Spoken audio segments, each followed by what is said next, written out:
Question 13 a steel wire of length 1 meter mass 0.1 kg and uniform cross sectional area 10 to power minus 6 meter square is rigidly fixed at both ends.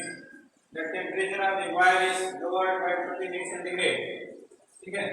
In transfer wave setup by punching the wire in the middle, calculate the frequency of the fundamental mode of vibration. Young modulus of steel is this coefficient of expansion. Coefficient of expansion of steel is this. Mark कर दे क्या है? तो क्या कहते उसको क्या नहीं रख पाया था? हैं?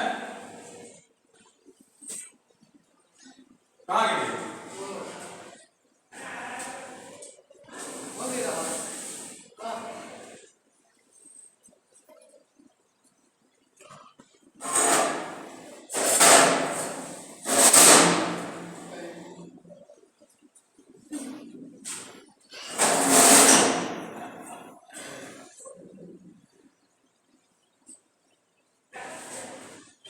इसमें देखिए गिवन डाटा क्या बताइए लेंथ क्या है 1 मीटर है ना और मास कितना है मास 0.1 kg ये मास पर लेंथ हुआ 1 मीटर की जो मास होती है वही हमको चाहिए इसमें लेना है तो मास 0.1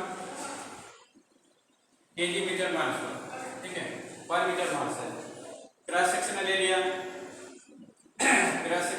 करें 10 to the power minus 6 metre cross sectional area हो गया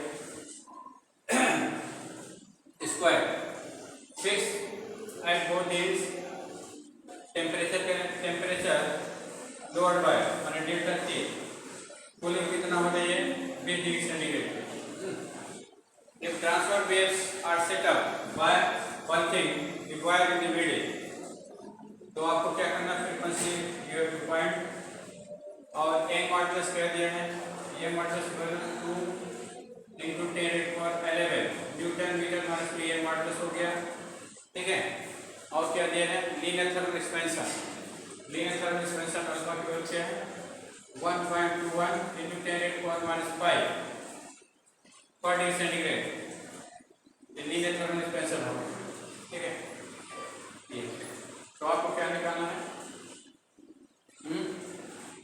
अब क्या निकालना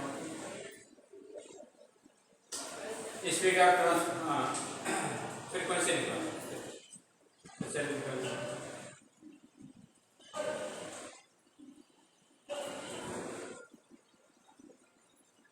तो फ्रीक्वेंसी कैसे निकालेगा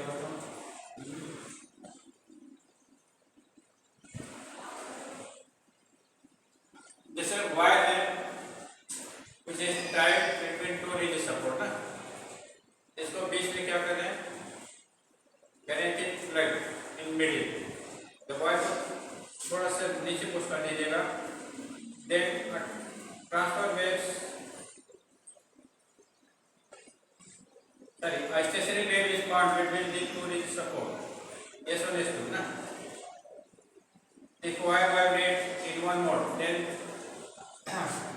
frequency of this vibration is known as fundamental frequency तो आपको फंडामेंटल फ्रीक्वेंसी की वैल्यू बताना है ना ठीक है तो इसका मतलब your wire vibrate in one mod ना वन मोड मतलब एंड पॉइंट्स हमारे क्या होंगे एंड पॉइंट पर नोड बनेगा यहाँ भी नोड बनेगा है ना मिड में क्या बनेगा एंटी नोड बनेगा मिड में क्या बनेगा एंटी नोड ठीक है तो distance between two successive node क्या होता है लैम्डा बाय 2 होता है distance between two successive node कितना होता है बताइए लैम्डा बाय 2 है ठीक है और ये किसके बराबर है लेंथ ऑफ द स्ट्रिंग के बराबर है लेंथ ऑफ द स्ट्रिंग के बराबर एल के बराबर ना ठीक है तो आपको क्या चाहिए बताओ तो जैसे स्पीड ऑफ वेव क्या होता है frequency into wavelength frequency into wavelength ना तो v इक्वल कितना हो जाएगा v equal to n into lambda और लैम्डा की वैल्यू क्या होगी देखिए यहाँ से लैम्डा वैल्यू क्या होगा बताओ जैसे in fundamental when wire vibrate in fundamental mode ना then ideal point nodes are formed at middle antinode is formed ठीक है What is antinode? Antinode is the point at which displacement is maximum ना. Node are points at which displacement is 0. ठीक है. तो and पर आपका node बनेगा और बीच में एंटीनोड बनेगा. तो distance between two successive node क्या होता है? लैम्डा बाई 2 होता है. इसलिए लैम्डा बाई 2 इक्वल टू क्या होगा? लेंथ ऑफ द वायर बनेगा. तो लैम्डा इक्वल टू क्या होगा? 2l हो जाएगा. लैम्डा इक्वल टू क्या हो जाएगा? 2l ना. ये वैल्यू इसमें रख दीजिए.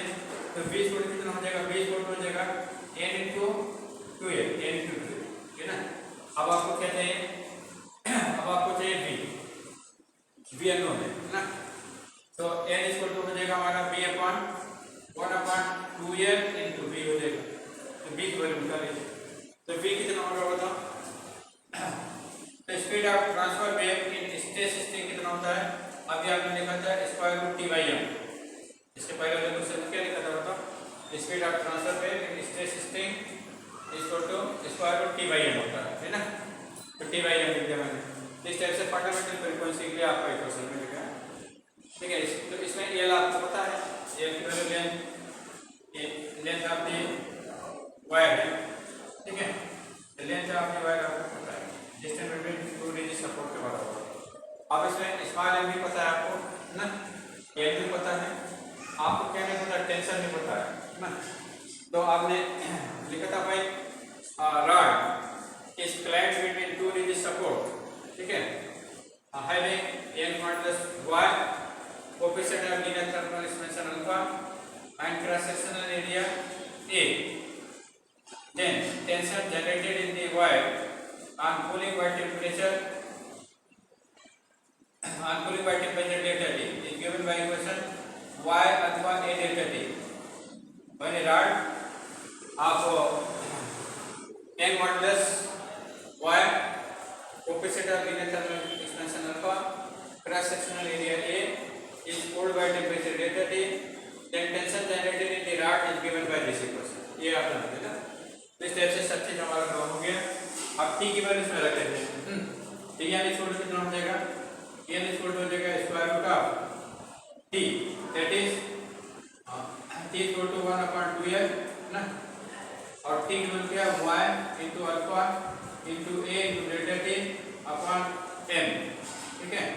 तो n इक्वल टू कितना हो जाएगा? 1 अपॉन 2 into 1. ठीक है. Root of y, y equal to कितना है? 2 into 10 raised to 11 into alpha. Alpha value कितना है? Alpha value 1.2 into 10 raised to -5 into cross sectional area. Cross sectional area कितना है? 10 raised to -6. ठीक है. into change in temperature. change in temperature आपको कितना है? 20 degree centigrade divided two upon mass पर लेंथ. मास पर लेंथ क्या है? 0.5 ना. आप इसको सिंपलीफाई कर लीजिए. ये डेसिमल से डेसिमल कैंसिल हो जाएगा. ठीक है. तो क्या हो जाएगा? n इक्वल हो जाएगा 1/2 रूट ना. ये कितना हो जाएगा? 24 into 20 into 10 raised to -5 -6. ठीक है. और प्लस 11. देखिए -5 पे -6 है, ये प्लस 11 है ना. तो आंसर बेस और एडेड, इसलिए आपने 3 पर और ऐड कर दिया. इसके वैल्यू 1 हो गई तो 1 का कोई मतलब नहीं होता क्योंकि इसका स्क्वायर रूट 1 ही रहेगा. तो ये क्या होगा? 1/2 रूट ऑफ 24 इंटू ये कितना हो जाएगा? ये तो हो गया 11 -11 प्लस 11 कैंसिल हो गया. तो क्या हो जाएगा? 240. क्या हो जाएगा? 240 ना. अब इसे वैल्यू रख लीजिए. इसे वैल्यू रखें तो कितना आएगा? क्या हो जाएगा? 1/2 इंटू रूट ऑफ 4 इंटू 60 ना. तो हो जाएगा 2/2 रूट ऑफ 60. तो 2 से 2 कैंसिल हो गया. तो फ्रीक्वेंसी n इक्वल टू कितना हो जाएगा? 4 इंटू 15. तो 4 की वैल्यू 4 का स्क्वायर रूट 2 हो गया और रूट ऑफ 15 का स्क्वायर रूट निकालिए कितना आएगा? 15 का रूट निकालो.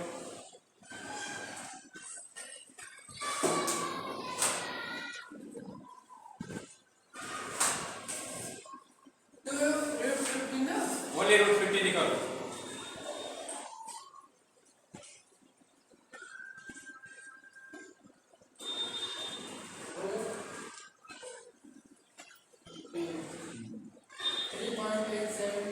3.87 है ना, तो 2 इंटू 3.87 हो गया। अब इसको 2 से मल्टीप्लाई कर दीजिए, कितना आएगा?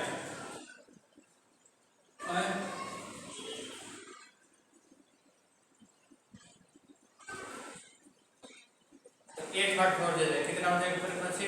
8 हर्ट्ज। नियर अबाउट देखिए आंसर देखिए।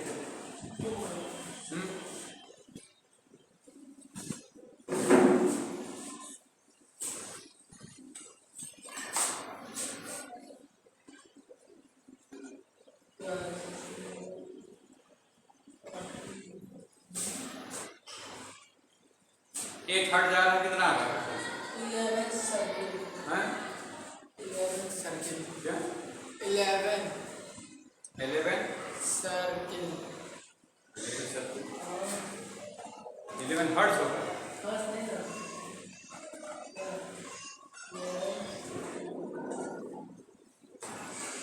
नंबर 30। 11 साइकिल पर सेकेंड। चलो बैठे, बैठ जाते।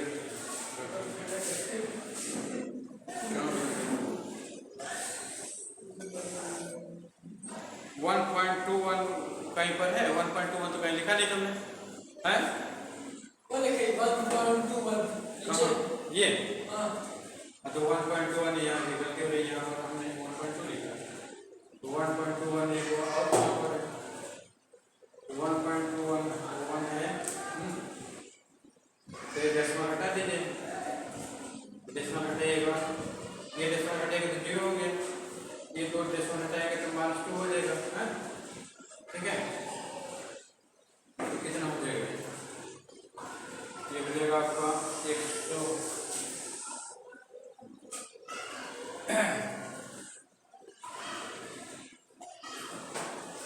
जब यहाँ पर नोट किया गया तो तुमने बताया, हैं? चलिए इसको रख करिए।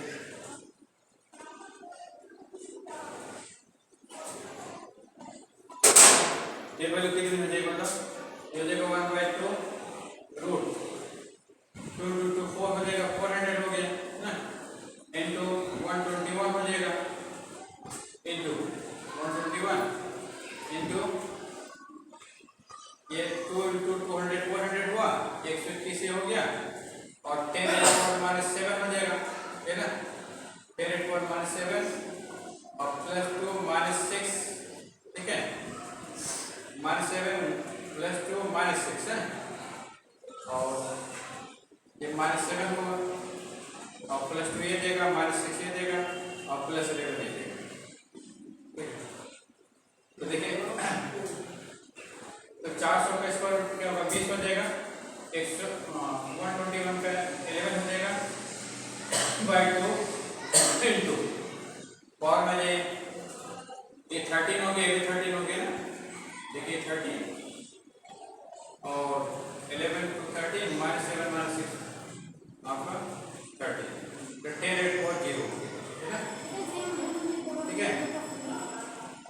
तो इसकी वैल्यू क्या होगी? 1 हो जाएगी, इसको कट करिएगा क्या होगा? 110 हो जाएगा, 110 हर्ट्ज हो जाएगा, या 0.1